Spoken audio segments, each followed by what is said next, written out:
नमस्कार। संस्कृत कक्षा में आपका स्वागत है और हम लोग अभी पढ़ रहे हैं व्याकरण से शब्द रूप। शब्द रूप में मैं आपको सबसे पहले सातों कारक यानी विभक्तियों का परिचय बता चुका हूँ, उनके चिन्ह बता चुका हूँ और मैंने उसको डिस्क्राइब किया था ब्रीफली कि कैसे हम कारक चिन्हों का इस्तेमाल करते हैं, यानी कि संस्कृत की सातों विभक्तियों का हम प्रयोग करते हैं। सातों विभक्तियाँ तीन वचनों में चलती हैं, एक वचन, द्विवचन और बहुवचन। ये हम अच्छे से समझ ही चुके हैं। सातों विभक्तियाँ प्रथमा, द्वितीय, तृतीय, चतुर्थी, पंचमी, षष्ठी, सप्तमी और संबोधन, जो क्रमशः कर्ता कारक, कर्म कारक, करण कारक, संप्रदान कारक, अपादान कारक, संबंध कारक और अधिकरण कारक से संबंधित होती हैं। संबोधन कारक में हम किसी को पुकारते हैं या बुलाते हैं।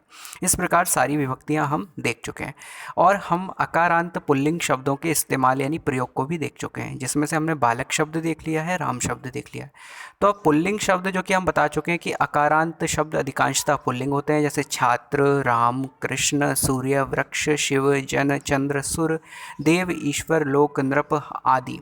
शिक्षक, अध्यापक, कुछ भी हो, अधिकांशतः पुल्लिंग शब्द जो होते हैं वो अकारांत यानी छोटे आकर आके स्वर पर अंत होते हैं। अब हम देखते हैं आकारांत स्त्रीलिंग शब्द। आकारांत यानी जो बड़े आ पर अंत होने वाले शब्द हैं। जो बड़े आ पर अंत होने वाले शब्द हैं वो अधिकांशतः स्त्रीलिंग होते हैं। मैंने जैसे कि बताया, छोटे आ वाले अधिकांशतः शब्द पुल्लिंग और बड़े आ वाले अधिकांशतः शब्द स्त्रीलिंग। तो बड़े आ वाले शब्दों में आज हम देख रहे हैं लता का शब्द रूप। लता का शब्द रूप जो है आकारांत स्त्रीलिंग शब्द है। उसी की तरह हम सारे के सारे आकारांत स्त्रीलिंग शब्द भी करेंगे। तो हमें अंत की मात्रा पर जो है गौर करना है और वही मात्राएं सभी आकारांत शब्दों में लगकर बदल सकते हैं। जैसे कि हम आकारांत स्त्रीलिंग शब्द देख रहे हैं, लता का सबसे पहले विभक्ति है प्रथमा।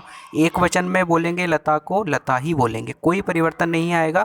द्विवचन में लते और बहुवचन में लताहा, यानी लता, लते, लताहा।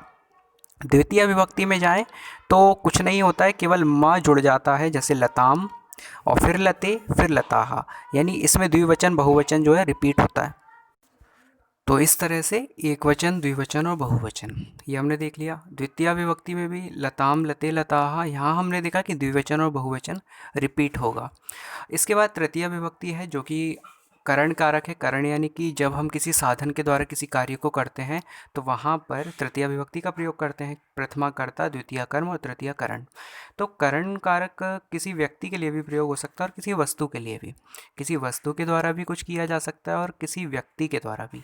जैसे तृतीय विभक्ति है लतया। यहाँ हमें ये ध्यान रखना है कि बड़े आ के स्वर का लोप होने के बाद हम या लगा देते हैं। जैसे लता है तो लतया, रमा होगा तो रमया। ऐसे ही अगर किसी और का नाम होता है, बालिका है तो बालिकया, गंगा है तो गंगया, विद्या है तो विद्यया, बाला है तो बालया, निशा है तो निशया, कन्या है तो कन्यया, राधा है तो राधया, शोभा है तो शोभया, कला है तो कलया। कहने का मीनिंग है कि हमें बड़े आ का स्वर हटा के या लगा देना, ये तृतीय विभक्ति है। इसके बाद द्विवचन में हमें भ्याम जोड़ना है, जैसे कि हम सभी शब्द रूपों में करते हैं, पुल्लिंग में भी करते हैं अकारांत में। जैसे राम है तो रामाभ्याम करते हैं, इसमें हमें कुछ नहीं करना है, हमें भ्याम जोड़ना है। जैसे लता है तो लताभ्याम। और बहुवचन में हमें भी जोड़ना है, लता भी। इसके बाद बारी आती है चतुर्थी विभक्ति की। चतुर्थी विभक्ति यानी कि होता है संप्रदान कारक। संप्रदान कारक यानी कि इसका प्रयोग कब किया जाता है? जब हम किसी को कुछ देते हैं, किसी के लिए कुछ करते हैं, किसी को जैसे हमने नमस्कार किया या किसी के लिए कुछ भी समर्पित करना, यज्ञ है और स्वाहा है, स्वधा है, यजन है इत्यादि अर्थ में चतुर्थी विभक्ति का प्रयोग किया जाता है। किसी को नमस्कार करने के अर्थ में भी हम चतुर्थी विभक्ति का प्रयोग करते हैं। जैसे कि हमें गुरु को अगर नमस्कार करना है तो मैंने आपको बताया कि गुरु के साथ चतुर्थी विभक्ति लगाएंगे, गुरुवे नमः। राम को नमस्कार करना है तो राम के साथ चतुर्थी विभक्ति लगाएंगे, रामाय नमः।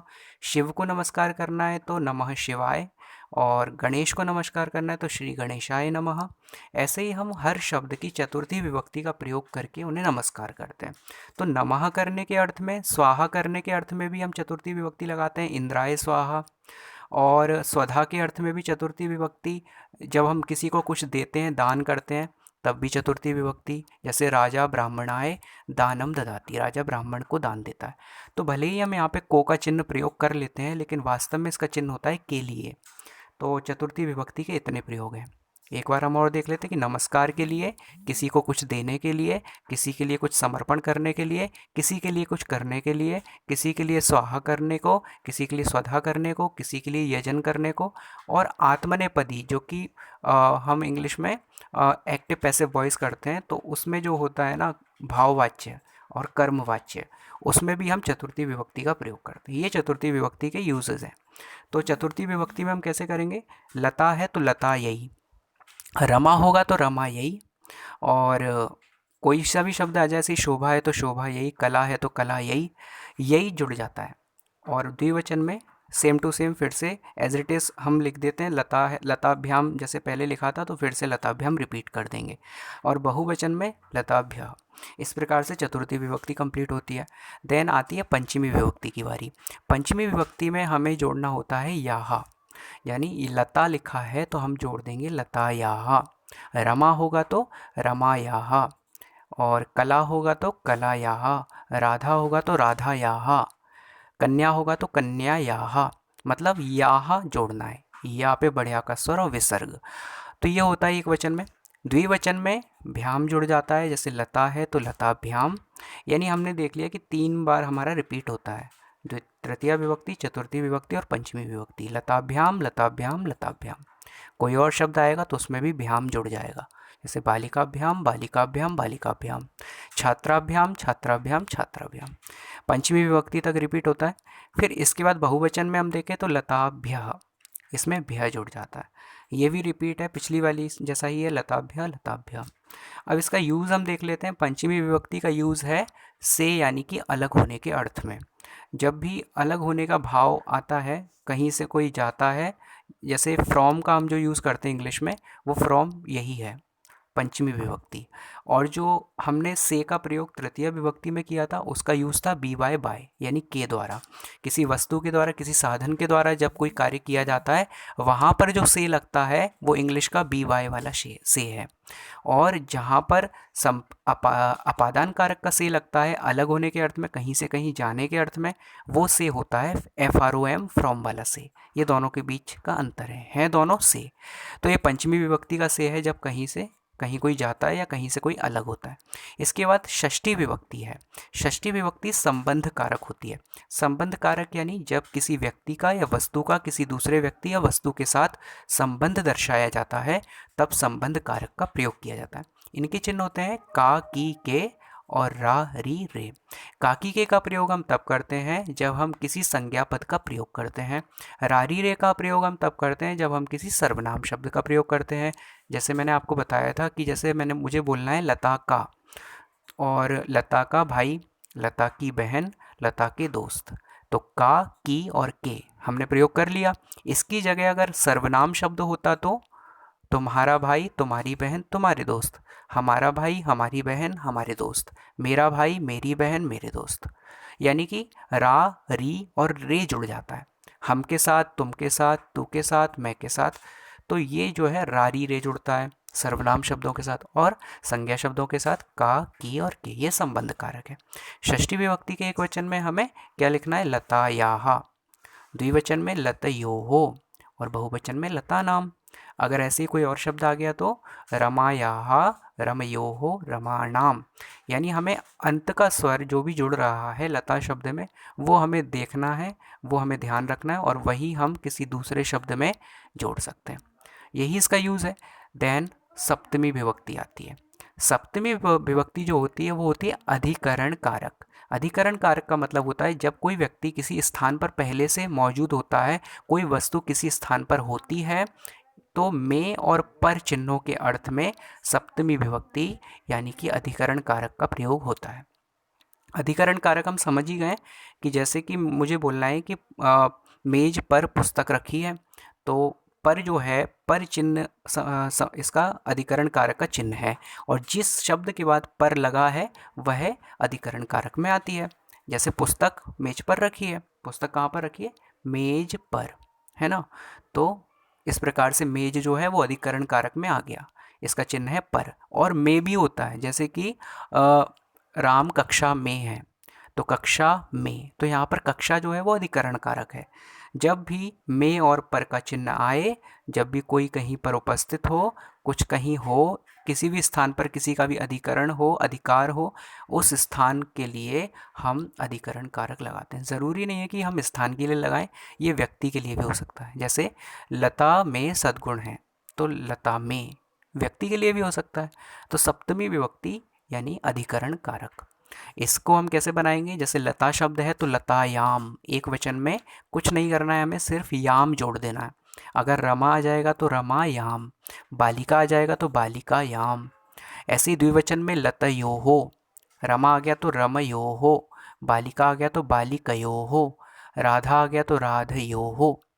यानी योहो योहो यहाँ पर रिपीट है षष्ठी और सप्तमी विभक्ति में। देन आता है बहुवचन। बहुवचन में हमें कुछ नहीं करना है, बहुवचन में हमें सिर्फ सु जोड़ना है। जैसे लता है तो लतासु, रमा होगा तो रमासु, कला होगा तो कलासु, प्रभा होगा तो प्रभासु, शिखा होगा तो शिखासु, और भारिया होगा तो भारियासु, गंगा होगा तो गंगासु। और इसी तरीके से हम किसी भी शब्द रूप को प्रयोग, आकारांत शब्द को प्रयोग कर सकते हैं। ये होता है हमारा सप्तमी विभक्ति। देन आता है हमारा अंतिम संबोधन। संबोधन क्या होता है? संबोधन को हम कारक के अंतर्गत तो नहीं मानते, लेकिन संबोधन यानी किसी को कॉल करना, किसी को पुकारना, बुलाना। जैसे हम किसी को बुलाते हैं तो संस्कृत में हम हे शब्द का प्रयोग करते हैं, हे, अरे और भो। हम हिंदी में भी बोलते हैं तो हम हे बोलते हैं, ओ बोलते हैं। तो ये सारे के सारे संबोधन शब्द हैं, संबोधन सूचक शब्द हैं। जैसे इसमें लिखा है, हमें कुछ नहीं करना है। अगर आकारांत शब्द है तो हमें क्या करना है? लता है तो एक वचन में हे लते, द्विवचन में भी हे लते, और बहुवचन में हे लताहा। इस तरीके से अगर राधा होगा तो हे राधे, हे राधे, हे राधाहा। सीता होगा तो हे सीते, हे सीते, हे सीताहा। आकारांत शब्दों में एक वचन में ए की मात्रा लग जाती है, सीते सीते, और बहुवचन में विसर्ग लग जाता है, राधे राधे, राधा। इस प्रकार से संबोधन करते वक्त हम आकारांत को ए की मात्रा में बदल देते हैं। ये तो हो गया संबोधन। इस प्रकार से आपके सारे शब्द रूप जो है आकारांत के कंप्लीट हो जाते हैं। अब इनकी जगह हम, जैसे हमने लता देख लिया, आप अपनी स्क्रीन पर सारे शब्द रूप देख सकते हैं। अगर इसकी जगह बदलकर मैं कोई और शब्द रूप रख के देखूं तो वो भी आप एक बार देख लो। जैसे प्रथमा विभक्ति है लता लते लताहा, इसकी जगह मैं रखता हूँ रमा। ठीक है, तो रमा रमे रमाहा। द्वितीया है लताम लते लताहा, रमाम रमे रमाहा। तृतीया है लतया लताभ्याम लताभि, रमया रमाभ्याम रमाभि। चतुर्थी है लतायै लताभ्याम लताभ्या, तो हो जाएगा रमायै रमाभ्याम रमाभ्या। पंचमी है लतायाः लताभ्याम लताभ्या, तो हो जाएगा रमायाः रमाभ्याम रमाभ्या। षष्ठी है लतायाः लतयोः लतानाम, तो हो जाएगा रमायाः रमयोः रमाणाम। सप्तमी विभक्ति है लतायाम लतयोः लतासु, तो हो जाएगा रमायाम रमयोः रमासु। संबोधन है हे लते हे लताः, हो जाएगा हे रमे हे रमाः। इस प्रकार से सारे आकारांत शब्दों को आप बना सकते हैं। फिलहाल इस वीडियो को हम यहीं पर ख़त्म करते हैं। Thank you so much.